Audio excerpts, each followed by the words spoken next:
the Honda Man Dan here with a quick checklist you need to go through when you pick your car up for service. 1.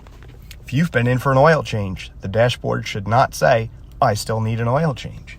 Step 2. You should have a fresh oil change sticker. Step 3. You should have your wheel lock key back.